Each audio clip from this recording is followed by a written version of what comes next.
이런 분들이 보톡스를 맞으시면 큰일 납니다. 안녕하세요. 뷰티큐원 이승민 원장입니다. 오늘은 가장 많이 하는 미용 시술이죠.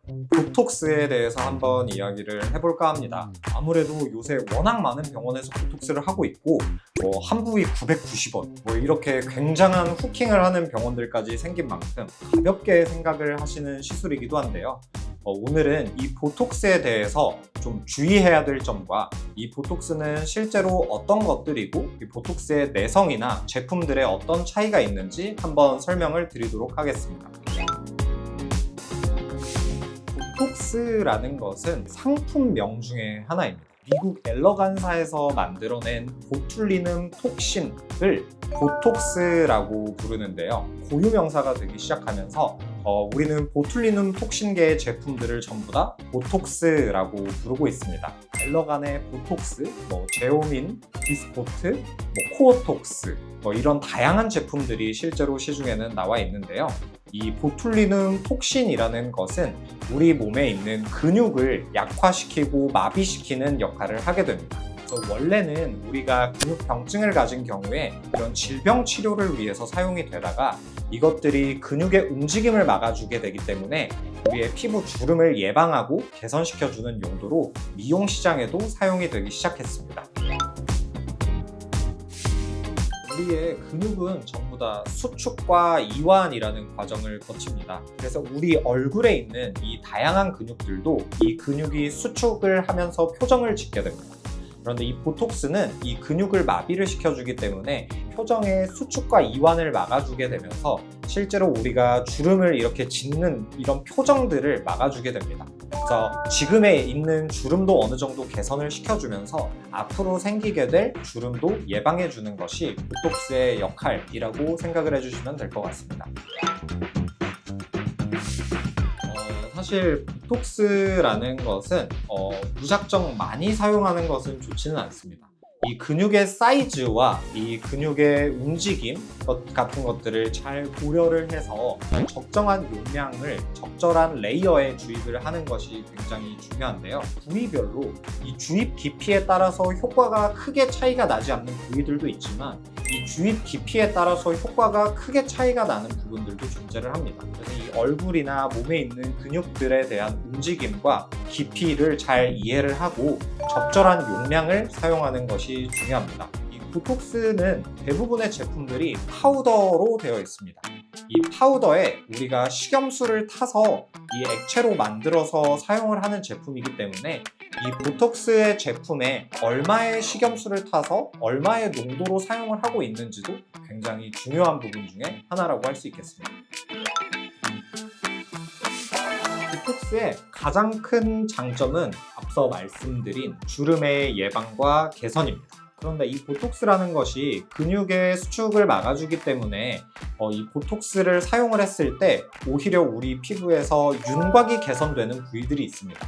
대표적으로 말씀드릴 수 있는 부분들이 바로 이 옆에 있는 사각턱 보톡스와 이 목에 있는 근육을 잡아주는 보톡스라고 보시면 되는데요. 미용 시장에서는 보톡스를 주름의 예방과 개선, 얼굴이나 목의 윤곽 개선, 종아리나 승모근 등의 윤곽 개선, 그 다음 보톡스를 묽게 타서 모공의 수축을 불러일으켜서 이 모공 축소와 피지 분비 감소 등의 역할로 사용을 하고 있습니다. 보톡스의 단점 같은 경우에는 아무래도 우리의 근육을 좀 마비를 시키기 때문에 표정을 지었을 때 약간의 어색함이나 불편감이 느껴질 수 있다는 부분입니다.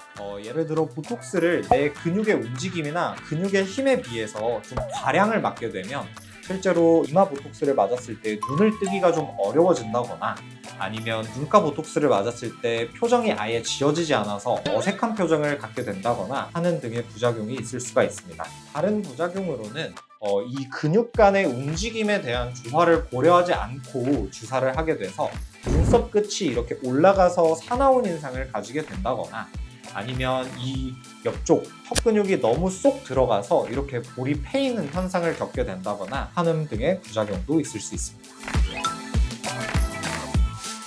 보톡스의 경우는 대부분의 제품들은 900kD의 분자량을 가진 보톡스들을 사용을 하고 있습니다. 그런데 이 보톡스의 구조에서 우리의 내성을 좀 일으킬 수 있는 단백질 부분들을 조금 제거한 보톡스들이 출시가 되고 있는데요. 가장 대표적인 제품이 이 수입산 중에서는 제오민, 국산 중에서는 코어톡스라는 제품을 사용을 하고 있습니다. 이 제품들의 경우에는 이런 단백질 부분을 제거를 했기 때문에 다른 보톡스에 비해서 내성의 확률이 조금 더 낮을 수 있다라는 장점을 가지고 있습니다. 그럼 우리가 무조건 150kD의 단백질이 제거된 보톡스를 맞아야 하느냐라고 하면 그렇지는 않습니다.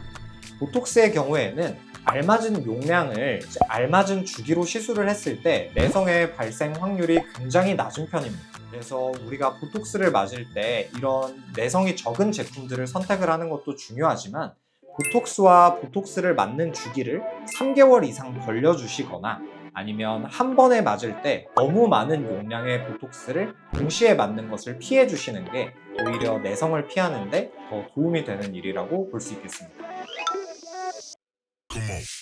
보톡스의 경우에는 이 근육의 움직임과 힘에 따라서 필요한 용량이 달라지게 되는데요.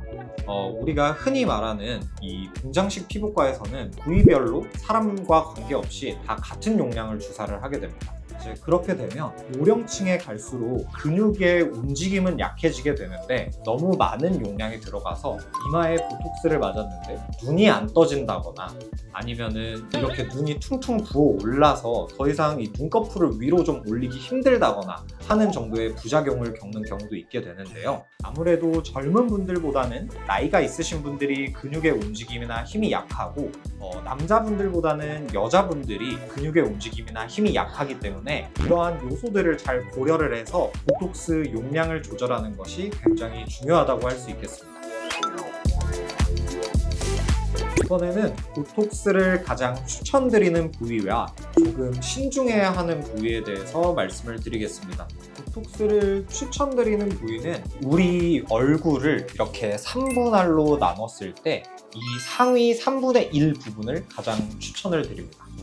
이마, 미간, 눈가, 아니면 콧잔등 이 정도까지가 될 수 있겠는데요. 제가 흔히 근육을 이야기를 할 때 쓰면 쓸수록 좋은 근육과 쓰면 쓸수록 안 좋은 근육을 말씀을 드리는데요. 이 아래쪽 3분의 1 근육 같은 경우에는 우리가 특히 웃는 표정을 짓는 것처럼 쓰면 쓸수록 좋아지고 우리가 젊어지는 근육이라고 할 수 있겠고, 이 위쪽 3분의 1의 근육은 우리가 쓰면 쓸수록 좀 늙어 보이는 근육이라고 생각을 하시면 되겠습니다. 그래서 이 위쪽 3분의 1은 보톡스를 이용을 해서 움직임을 조금 잡아주고, 이 아래쪽은 우리가 웃는 표정 연습을 통해서 사용을 해주시면 조금 더 젊은 모습으로 오랫동안 모습을 유지할 수 있겠습니다. 그 외에도 이 보톡스 같은 경우에는 이 사각턱이나 승모근 같은 경우에 윤곽을 잡아주는 데에도 굉장히 좋은 역할을 하게 되는데요. 이 보톡스 하나만 가지고도 우리가 이 턱 라인이나 얼굴의 윤곽을 굉장히 많은 부분을 개선시킬 수 있고, 남자분들 특히 이 귀 앞쪽이 이렇게 툭 튀어나와 계신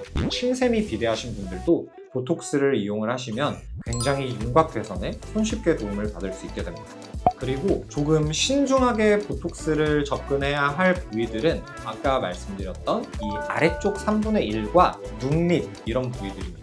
눈 밑에 보톡스를 과량을 맞게 되면 눈의 움직임이 굉장히 불편해지고 애교살이 사라지는 등의 부작용 등을 겪으실 수가 있게 되고요. 이 아래쪽에 있는 3분의 1 같은 경우에는 주입 깊이가 잘못되게 되면 표정이 어색해지거나 입꼬리의 움직임이 잘못되거나 입술의 움직임이 잘못되는 경우들이 발생할 수 있습니다.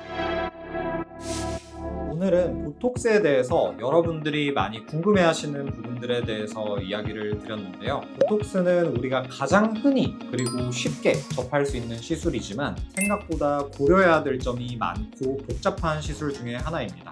어떤 제품을 사용을 할지, 이 근육의 움직임에는 어느 정도의 용량을 사용을 할지를 정확히 판단을 하고 각 근육의 움직임과 보상 근육 등에 대한 이해를 가지고 있는 곳에서 시술을 받는 것이 중요하다고 할 수 있을 것 같습니다. 앞으로도 시술에 대해서 여러분들이 궁금해하시거나 헷갈리기 쉬운 부분들에 대해서 자세한 정보를 드리도록 노력하겠습니다. 여러분들이 궁금한 주제가 있으시다면 댓글로 남겨주시면 감사하겠습니다.